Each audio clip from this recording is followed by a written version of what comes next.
Vladimir Putin का पूरा focus अब नेटो बॉर्डर पर पहुंच गया है, जिस बॉर्डर को यूरोप ने एनओसी यानी नेटो नियंत्रण रेखा या कहें कि नेटो की लाइन ऑफ कंट्रोल बनाया हुआ है। रूस की फोर्स अब उसे खुल्लम-खुल्ला चैलेंज कर रही है। पुतिन के टारगेट पर अब वो देश हैं जिन्होंने बॉर्डर से यूक्रेन को हथियार सप्लाई किए।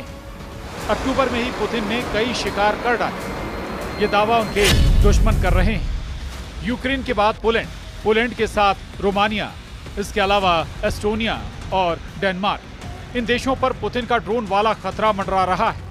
इन देशों का इल्जाम है कि पुतिन ने नेटो पर चढ़ाई शुरू कर दी।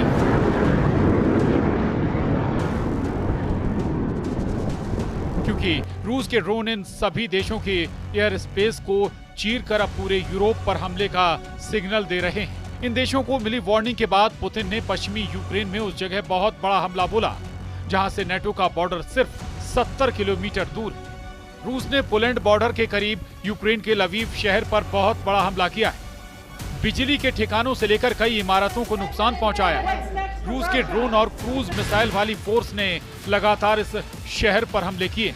अटैक ऐसे कि इसकी गूंज सिर्फ 70 किलोमीटर दूर पोलैंड तक नहीं बल्कि बेल्जियम में नेटो मुख्यालय तक पहुंच रही है।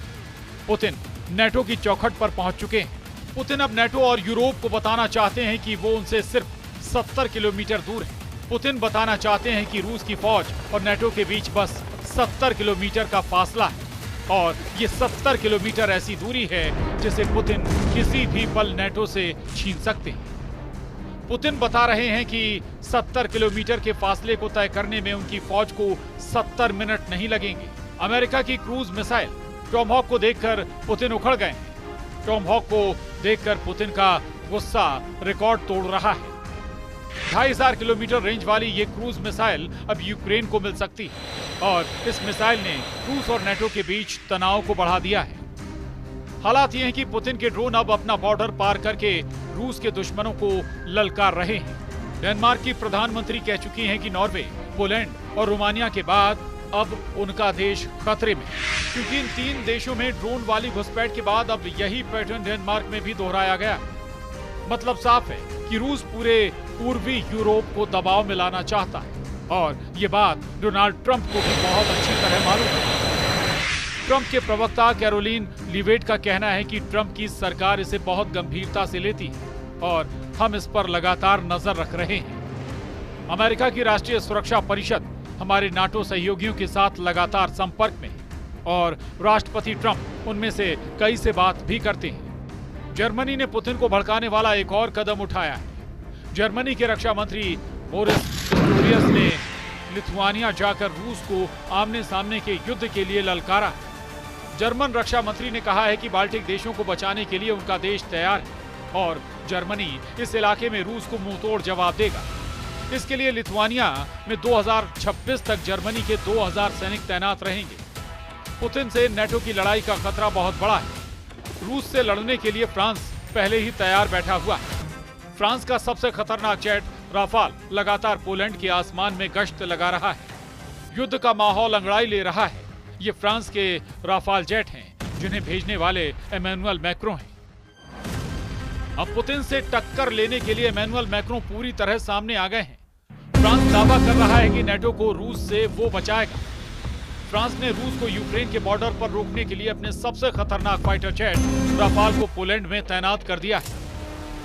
राफाल बख्शेगा नहीं, इसकी गारंटी राफाल पर लगी मिसाइल दे रही है। राफाल के विंग टिप पर लगी माइका मिसाइल, ये एयर टू एयर मिसाइल है जो दुश्मन के विमान को 80 किलोमीटर की रेंज में मार सकती है। जब दूसरा राफाल पलटता है तो उसकी विंग के नीचे नजर आती है magic super 530 missile.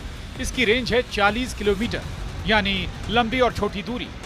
Magic super 530 और माइका हर तरह के खतरों के लिए राफाल पूरी तरह तैयार और उसके सामने इस वक्त चुनौती है पुतिन के विमानों और रूस से लॉन्च होने वाले ड्रोन को रोकना।